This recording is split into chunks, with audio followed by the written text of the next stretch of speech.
Tasha Miller here. Today we're going to discuss the frequently asked question of what do I write about? And how do I organize my crazy ideas, my crazy thoughts?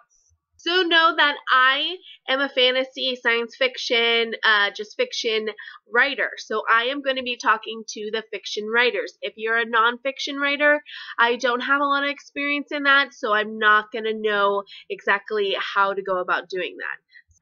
So let me take a drink real quick and we'll get started. The first thing I recommend is to write what you know. My background deals with behavioral science and physical therapy. So when I'm writing, I use a lot of emotion and I use a lot of physical gestures because that's what I know. Also, if you've read a lot of vampire books or a lot of unicorn books or a lot of fairy books, whatever books you've read, and you consider yourself a professional or very knowledgeable about that, then start there. Write what you know. Number 2, put some of your personal life into your writing. With The Smokiest Grave, I put my apartment, I put my cat, and I put my car in there because it was easier for me to write because I already knew what they looked like. I didn't have to imagine them. I just had to paint a picture for other people to see. If you have a friend or a family member that inspires you, or you really like their attitude, or you really like the way they approach things, then you can use them to inspire you. You can write down things that they would do. You can create a character that is based on them. Try to not create exactly them, especially if you don't get a signed document or anything, but definitely you can use things to inspire you. Number 3, which is one of the biggest things, carry around a notebook. Now, it doesn't have to be a huge notebook like this. You want to be able to write down the crazy ideas that go inside your head. When I'm driving, I have tons of ideas. When I'm just sitting down, drinking some coffee or tea, I have tons of ideas. When I'm out eating, when I'm just out and about, when I'm at work, I have these ideas and I'm like, oh, I wonder if that'd be cool. Instead of just dismissing them or forgetting about them, write them down real quickly. I know if you're at work, it's going to be difficult, but just jot it down, then put it aside and get back to work.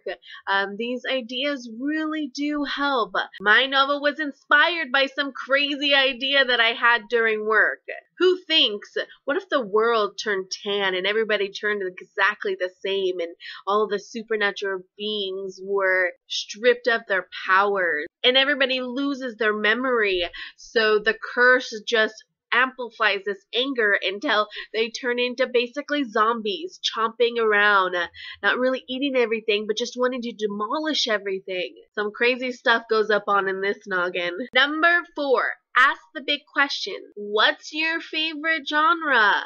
What do you want to write about? Do you want to write about nonfiction? Do you want to write about some ponies, some fairies, some vampires, or whatever intrigues you? Then you have to do some research and figure out who your audience is and what do they want to read. What is popular right now? What is selling? Because when you write a book, yes, you are making a book, baby, and you're making it for yourself, but you are initially making it for the reader. If the readers do not like it and do not understand it and do not want to read it, they're not going to. And while you're asking yourself these questions, start your outline. The basic questions in an outline that you need to answer first is who, what, when, where, why. If you're able to get these 5 points down, then you have yourself a story. Say that you love vampires and you know tons of stuff about vampires and that you read a lot of romance and you're like, hey, I could write romance. I love reading romance. Why wouldn't I write it? You know what I'd say to you? You're a smart cookie. So you already know that you like romance. That's a genre. You already know that you want it to be about vampires. You know that they want it to be some love interest going on, especially if you're doing a romance. All you have to do is answer a few more questions. I'll give you an example.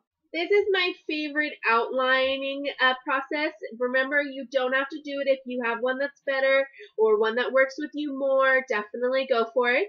But we work with our who, what, when, where, why. Who? You said a vampire. What? They fall in love. When? Present time. Where? In an alley, rescuing her from some evil source. And why? And then on the side, you can ask more questions. Who is the vampire? Who is the female? Where did they come from?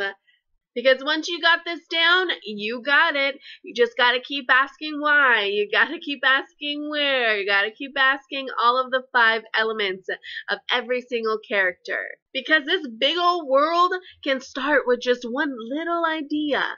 Say you have tons of ideas, but you don't know which one to choose, or you don't know which one you like the most. I'll show you another example outline that might help you get an idea out or connect your ideas.